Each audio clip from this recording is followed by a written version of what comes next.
বাবা যা গরম পড়েছে, আর এই গরমে বাড়ির সমস্ত কাজ করতে করতে জিভ আমার 10 হাত পেরিয়ে গেল। বৌদি, হ্যাঁ বোন, তোমার ফাউন্ডেশনটা দাও, আমি মেয়েকে বয়ফ্রেন্ডের সাথে দেখা করতে যাব। দেখা করতে যাচ্ছে, আর এদিকে আমি বাড়িতে একা একা গরমে খেটে খেটে পাগল হয়ে যাচ্ছি।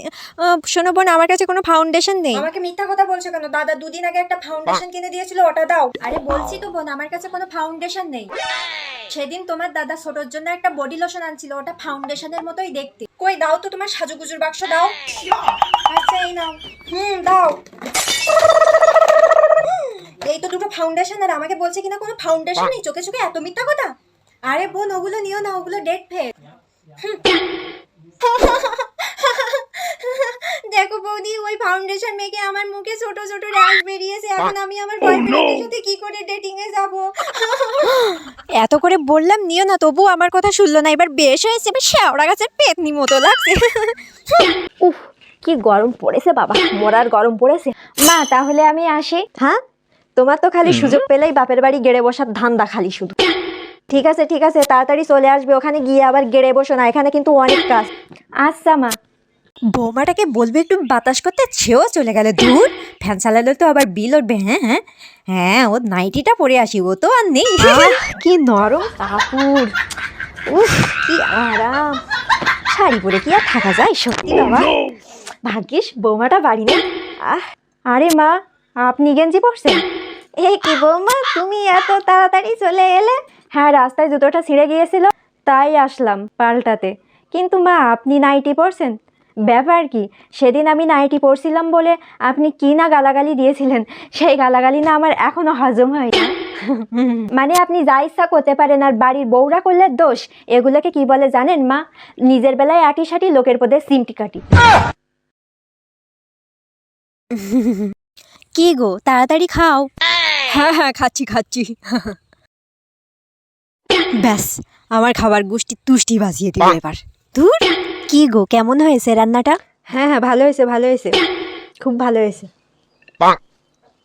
ভালো হয়েছে? কই দেখি, আমি একটু টেস্ট করি। হ্যাঁ, তুমি খাবে? নাও। দাও।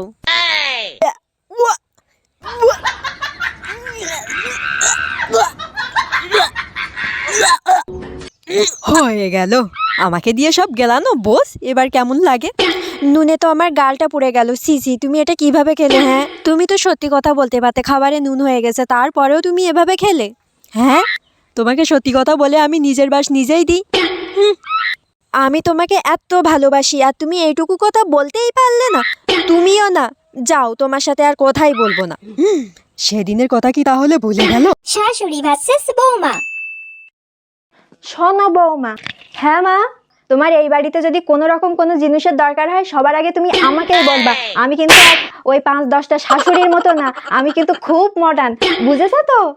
হ্যাঁ ঠিক আছে মা, আমি আবার ওই 2-5টা দরজাল শাশুড়ির মতো না, যে বিয়ের পরের দিন ওকে বাড়ি থেকে ঝেঁটিয়ে বিদায় করবো। হ্যাঁ, তোমার পূর্ণাঙ্গ স্বাধীনতা দেবো আমি, কেমন? বাবা, এরকম শাশুড়ি পাওয়া তো ভাগ্যের ব্যাপার।